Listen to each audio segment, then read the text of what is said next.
내장을 다 끝마치고 화장도 다 끝마치고 낙골을 이장하러 왔어요. 안장하러.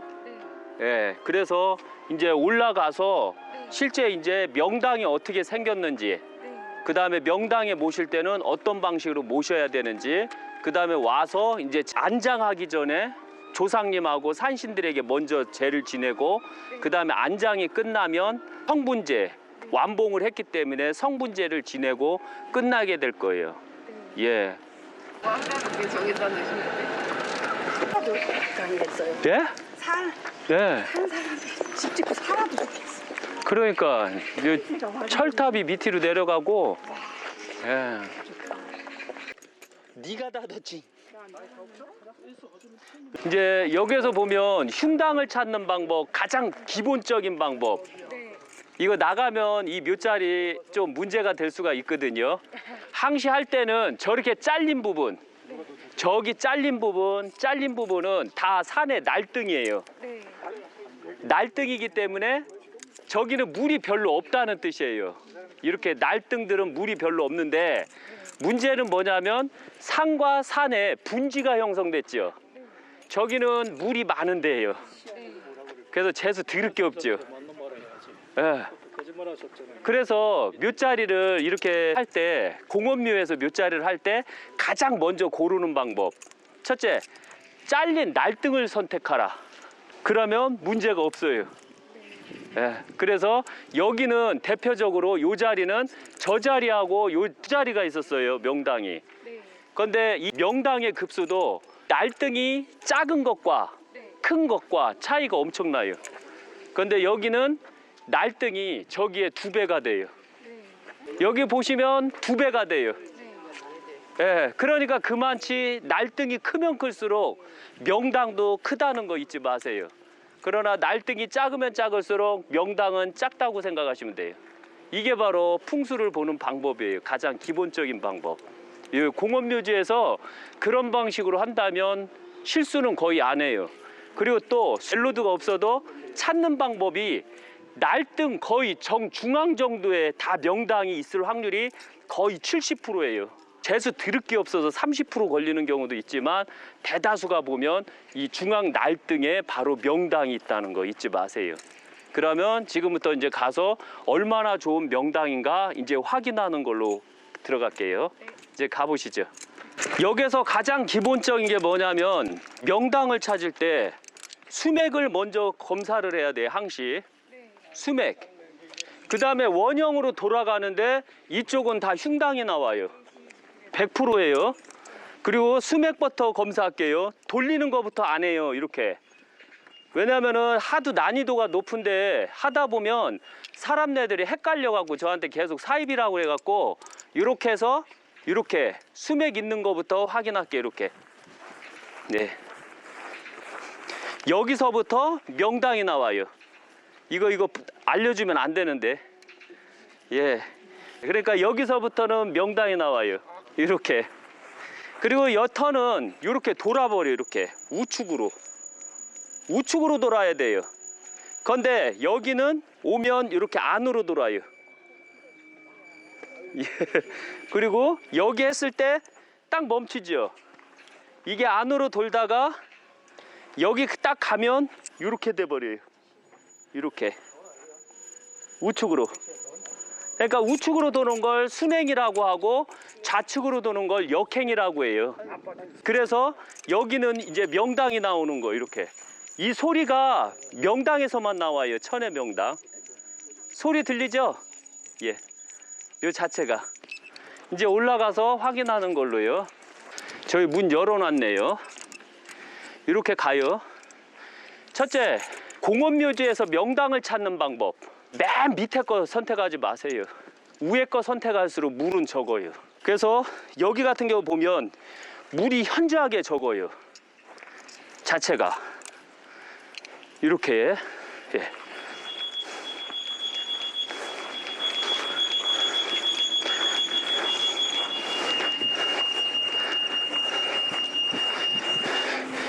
여기요. 여기서부터 이렇게 서버려요. 여기서부터. 그리고 소리가 틀리죠. 원래 여기도 명당이었거든요. 한번 보세요. 여기도 원래 여기까지 명당이었어요. 근데 왜 흉당으로 변했을까요? 예. 십자가. 예. 이렇게 해서 왜 흉당으로 변할까요? 안타깝게도 이웃이 안 좋네요. 네. 예. 그래서 이렇게 명당. 예. 이렇게요. 엄청 세죠? 네. 요 기운 자체가 엄청나게 세요. 이렇게. 이거 보시면. 한번 십자가를 가리고 하면 어떨까요? 가려보세요. 십자가를 가렸어요. 예. 이렇게요. 네. 여기까지는 흉당이에요. 요 자체가 가렸어도. 가렸어도 안 되네. 예, 아니 가렸을 때 이게 여기까지는 오지요. 여기까지. 그죠? 반까지. 예. 그래서 항시 아셔야 되지만 십자가가 있으면 그 아무리 좋은 땅도 흉당으로 변하게 만든다는 거 잊지 마세요. 그리고 여기 왔을 때 이렇게 명당으로 된다는 거. 그리고 여기는 틀려요. 왜 틀리냐면 이분들이 관리를 잘 해서 그런 것도 있지만 첫째 이렇게 밟아봐야 돼요. 명당은 밟아봐야 돼요. 이렇게 밟아봐서 흙이 푹신푹신하면 흉당이요.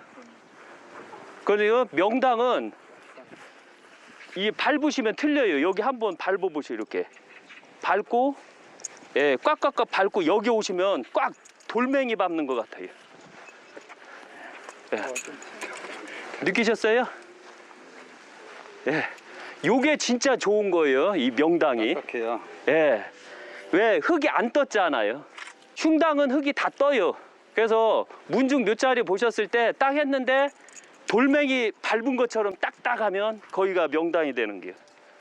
그리고 다행한 건 뭐냐면 이게 조금 죄송한 말인데 기독교가 속았시요.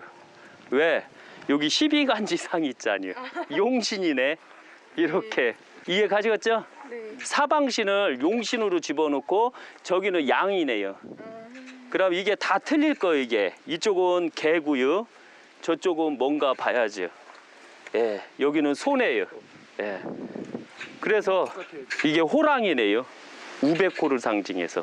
예, 저는 개인 줄 알았거든요. 소, 호랑이, 그 다음에 여기는 용, 그 다음에 저기 뭐죠? 양. 예, 이렇게 해서. 그리고 또 하나 아셔야 되는 게 있어요. 풍수학에서 가장 기본적인 게 있는데 구자에 대한 거. 욕심만 안 부리면 돼요. 여기는 욕심만 안 부리면 돼요. 그리고 이 향 자체도 둘째가 너무 이뻐요. 네. 저 자체가. 저게 둘째거든요. 네. 예. 그 다음에 장남도 너무 좋아요. 네. 힘이 넘치고 강해요. 이터 쓸 때. 예, 이렇게 했을 때 나타나는 거니까요. 예. 그리고 싹 퍼지고 좌청룡 우백호가 강한데 조금 남자들이 조금 억압적이요. 여자들은 조금 허하고. 예. 조금 허하고요. 여자는. 예. 항시 아셔야 되는 게 좌청룡을 기본으로 여자를 봐줘야 돼요. 전체 볼 때는. 세부적으로 볼 때는 좌측, 중간 아들, 막내 아들 이렇게 보는 거예요. 여기도 우측은 남자로 보는데 저 이 자체적으로 이 진계방이가 장남이에요. 장남, 둘째 딸, 막내 딸 이렇게 보는 거예요. 항시 묘자리를 보는 선에서 보지 마세요. 그러면 잘못되니까요. 예. 그리고 산 혈세도 조금 이렇게 저기 여기에 보여주시고 조금 축을 쌓아서 좀 경사에 문제가 있는 듯 보이잖아요. 그런데 아셔야 되는 게 있어요. 저렇게 골탕지에 경사도를 쌓은 건 위험한 거예요. 그건 나중에 비가 내리면 다 깨져요. 그러나 여기는 이 날등이에요. 날등을 잘랐기 때문에 흙 자체가 단단해요. 네. 그래서 이게 높아도 상관이 없다는 얘기죠. 이해 가시겠죠? 네. 그러니까 어떤 묘자리를 보면 분지에 이 축을 쌓고 흙을 메꿔서 축을 쌓는 경우가 있어요. 네. 그럼 그때는 큰일 나는 거예요. 다 터져버려요. 그런데 여기는 안 터져요. 네. 그것만 아시면 될 것 같아요. 예, 이제 궁금한 점이요. 예. 이곳은 풍수학적으로 어떤 자리인가요? 자리. 여기는 풍수학적에서 보면 날등이 가장 먼저, 날등도 보면 이 날등이 2배 크기예요. 원래 최고 좋은 자리가 저 앞에 있어요. 저 앞에는 혀를 꽉 밀어주는 자리거든요. 그런데 이 자리는 저 혈에서 이렇게 감아줘서 새끼를 보호하는 형국이에요. 그래서 용이 새끼를 이렇게 감아서 보호해줘요. 양육하는 것과 같아요. 그래서 여기 형세를 보면 저기가 꼬리거든요. 저 앞에가 저 꼬리고, 꼬리가 이렇게 해서 용이 꼭 용보다는 해태와 같아요. 여기는 해태라고 하거든요. 호랑이는 아니에요. 그래서 꼭 요렇게 해서 요렇게 바라보고 있는 형국이에요. 그리고 내 새끼를 보호하는 형태. 그리고 젖을 가장 많이 먹은 새끼. 젖을 가장 많이 먹었기 때문에 여기가 등치가 새끼가 하나, 둘, 세 마리가 있어요. 세 마리가 있는데 여기에서 보면 요 새끼가 형제들을 다 물리치고 쥐가 젖을 이빠이 먹어갖고 등치를 엄청나게 큰 형태로 만들어 놓은 해태 새끼 자리면서도 최고 큰 자리예요. 그래서 여기는 해태가 자기 새끼를 보호하는 형국에 있어요. 형국론이에요. 그리고 저 등에 보면 주룡을 보면 주룡 힘이 엄청나게 강해요. 그래서 예. 철탑이 있으면 약사생부님께서는 풍수를 안 해주시는데 왜 이곳은 해주시는가요? 첫째가 알아야 되는 게 철탑이 위에 있으면 저도 안 해줬을 거예요. 그런데 다행하게도 철탑이 보면 한 100m 밑에 있거든요. 길이 차이는 한 500m 정도 돼요. 길이 차이는 철탑이 있는 길이. 최고 짧은 데는 250m 정도가 되거든요. 그런데 이 철탑이 아래에 있어서 해준 거예요. 만약에 철탑이 위에 있으면 저 이런 자리 아무리 명당이라도 안 해줘요. 그런데 다행한 것은 여기는 철탑이 아래에 있어서 해주게 되는 거예요. 그리고 이 자리가 보기 드물게 어떤 면에서는 제왕 자리도 나와요. 한번 보세요. 대가리 쳐든 거 있나 봐요. 항시 풍수가 이게 볼 때 너무 안타까운 거는 이거를 요렇게만 삐뚤어도 여기는 제왕 자리예요. 제왕 자리가 될 수 있었는데 안타깝게도 향을 이렇게 삐뚤어 버렸죠. 그래서 대왕자리는 제왕자리인데 신하를 다 건사하지는 못할 거예요. 그리고 봐도 이 신하들이 다 고개를 숙여버렸어요. 이 자리에. 그러니까 해태가 바로 여기는 주인이 됐던 거예요. 호랑이 자리가 아니에요. 해태 자리예요. 왜? 여기서 보면 그 분지 형태가 꼭 호랑이 줄무늬 형태를 가져요. 그리고 날등 형태도 호랑이 줄무늬 형태를 가져요. 그런데 꼬리면이나 누워있는 형국이 호랑이 형국은 아니고 해태 형국이다라고 보시면 돼요. 그래서 여기는 해태 형국의 첫째 아들, 등치 가장 큰 첫째 아들 자리예요. 예, 그렇게 하시면 돼요. 그래서 항시 이런 자리를 볼 때는 날등이 가장 기른 데를 선택하세요. 그러면 최고고, 또 하나 기가 막힌 게 있어요. 이게 힌트예요. 여기 보시면 한번 보셔요. 여기. 저쪽하고 이쪽을 한번 보세요. 여기는 평하지요. 평하고 올라가죠. 그럼 이게 여름에 엄청 시원해요. 여기. 겨울에는 저기 산이 바람을 막아주는데 여기는 여름에 바람이 꼭 부채꼴 형태로 만들어서 꼭 부채를 붙이는 형국이에요. 여기가. 그래서 엄청 시원해요. 그래서 겨울에는 눈이 빨리 녹고 그래서 땅 자체가 딱딱한 거예요.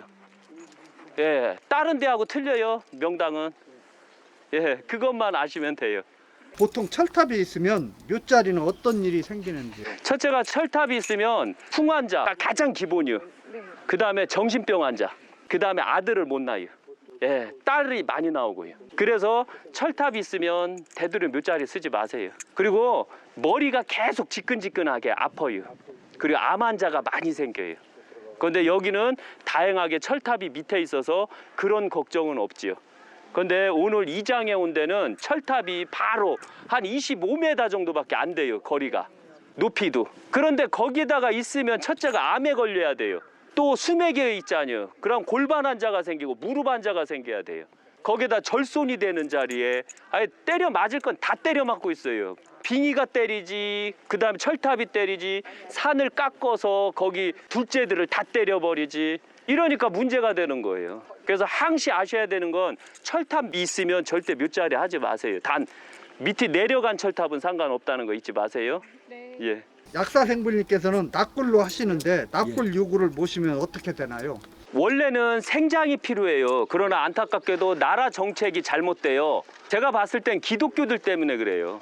왜냐하면 조상님을 섬기고 조상님을 잘 관리해야 되는데 안타깝게도 땅이 부족하다는 이유로 조상님을 멀리하게 됐거든요. 그 결과가 조상님이 살아있을 때 나한테 돈 줄 때는 조상님이시고 조상님이 죽어서 나한테 돈을 안 줄 때는 한낱 유골에 불과하다 이렇게 지금 만들고 있어요. 그러면 안 돼요. 내 조상 중에서 훌륭하신 분도 있고 훌륭하지 않은 분도 계시고 앞으로 후손이 훌륭한 사람도 있고 훌륭하지 않은 사람도 생길 거예요. 어떻게 할게요? 저는 항상 말씀드려요. 제가 공자님을 엄청 좋아하거든요. 그래서 저는 항상 공자님을 자랑을 해요. 그래서 바로 이 유튜브를 보신 분들 중에 내가 훌륭한 사람이 되려고 노력하고 그 다음에 그 후손들이 나를 자랑스럽게 여기는 그런 면을 가져야 돼요. 저는 납골 그렇게 좋아하지 않아요. 저는 생장하는 걸 좋아해요. 차라리 저는 여기도 마찬가지예요. 원래 이렇게 납골 당하면 안 돼요. 차라리 이 정도 면적이면 여기 충분해요. 여기 모셔도 정확한 지관이기 때문에 저는 그걸 그대로 얘기해줘요. 이렇게 안 해도 땅에다 1m만 모셔놔도 되잖아요. 동그랗게 파서. 그런데 너무 안타까운 것은 돈이라는 게 한심하지. 그래서 돈이라는 게 한심해서 바로 얘를 잃어버리게 만든다 생각하시면 돼요. 실내 납골묘에 대해서 설명해 주세요. 실내 납골묘는 이렇게 들어오게 되면 가장 기본적인 게 뭐냐면 여기에 흙을 집어넣느냐 안 집어넣느냐에 따라서 달라져요. 그런데 저는 흙을 다 채워야 된다고 봐요. 왜? 이렇게 되면 이 돌판 밑이 여름에 되면 지금도 뜨거워 죽겠어요. 환풍이 안 돼요. 뜨거운데 조상이 그럼 아니면 에어컨 하나 달아주던가 겨울에는 온풍기 하나 달아주던가 보일러 하나 깔아주고. 그런데 너무 안타까운 것은 우리 스스로가 그렇게 못하고 있다는 증거세요. 그래서 저는 납골도 싫어하고 실내도 싫어하고 실외도 싫어해요. 그래서 어쩔 수 없이 하게 되면 여기다 하시게 되면 어쩔 수 없잖아요. 그러면은 흙을 덮어서 유골함 놓으면 흙을 덮으면 습도 안 들어가요. 이 항시 금생수라 해서 유골을 모시게 되면 꼭 습이 타요. 이걸 명심 또 명심하셔야 돼. 이 돌이 있는 곳에 꼭 물이 있는 법이요. 그럼 여기 100% 습이 있다는 얘기. 그럼 저기를 물 먹는 하마 잔뜩 집어넣던가. 안 되잖아요. 아니면 반강제적으로 통풍을 시켜주던가. 실내든 실외든 실제적으로 납골은 하면 안 돼요. 이걸 명심 또 명심하세요. 쪄 죽어요. 그래서 흙을 넣자는 거예요. 흙. 대신에 흙을 넣으면 온도 차이를 일정하게 조절이 가능해요. 안 넣는 것보다. 보통 실외 납골묘 모실 때 흙을 안 채우시는데 약사생분님께서는 왜 흙을 채우시나요? 제가 여태까지 풍수를 많이 하지만 흙 채운 게 훨씬 낫어요. 그리고 흙을 채우면 온도 변화가 일정해져요. 그리고 흙을 채우면 습이 별로 안 들어가요. 왜냐하면 돌이 있으면 항시 문제가 생기는 게 있거든요. 그래서 그런 부분을 조금 생각을 해주셔야 돼요. 신의를 여기다 잘 짜르륵 놔줘요. 그래서 항시 아셔야 되는 건 뭐냐면 이 납골 하더라도 흙을 꼭 채워주시는 게 좋을 것 같아요. 그리고 저는 실제적으로 이게 마음에 안 들어요. 그래서 여기를 그냥 충분하자니 파면 되잖요. 파고 덮고 이런 식으로 해서 형비석을 딱 놓으면 되잖요. 그럼 충분히 쓸 수 있어요. 여기 더. 그러면은 좀 문제가 안 되겠죠. 좀 안타까워요. 그런 점이. 동그랗게 이게 납골묘를 했는데요. 칸칸이 이렇게 중간에 가서 이렇게 부분 웃고 이렇게 하거든요. 근데 그것도 흙을 채워야 되나요? 예, 흙을 안 채우면 안 돼요. 흙을 채우면 습 변화가 괜찮은데 흙을 안 채우면 습 변화에 문제가 생겨요. 그리고 흙이 있으면 흙 자체가 습을 조절을 해줘요. 그 마사토로 해야겠네. 예, 마사토로 하셔야 돼요. 그럼 좋죠. 지금 습기 때문에 흙을 안 넣는다는 말씀이 있는데요. 예. 흙이 있을 때 습기 찬 것과 흙이 없을 때 습기 찬 것에 어떤 차이점이 있나요? 첫째, 흙은 방어책이에요. 1차 방어, 2차 방어, 3차 방어. 물이 있으면 그대로 항시 돌이 있으면 꼭 거기가 온도 차이가 생겨요. 그래서 온도 차이가 생기기 때문에 바로 그 온도 차이를 막아주기 위해서 그런 거예요. 그리고 물이 침투하면 흙이 일단은 물을 다 빨아줘요. 빨아서 흙 자체가 물을 잡아주거든요. 그리고 날씨가 조금 더워지면 그때 흙에서 물을 버려주거든요. 그게 바로 차이점이에요. 그래서 항시 유골함에 넣을 때에도 흙을 꼭 채워야 되는 게 거기에 답이 있던 거예요. 흙을 꽉 채우고 유골함 모실 때 그때 흙을 약간 밀어서 모시고 덮고 하면 얼마나 좋아요. 이게 진짜 백이요. 근데 가짜 백이들은 항시 그렇게 안 하더라고요. 좀 애석하게도.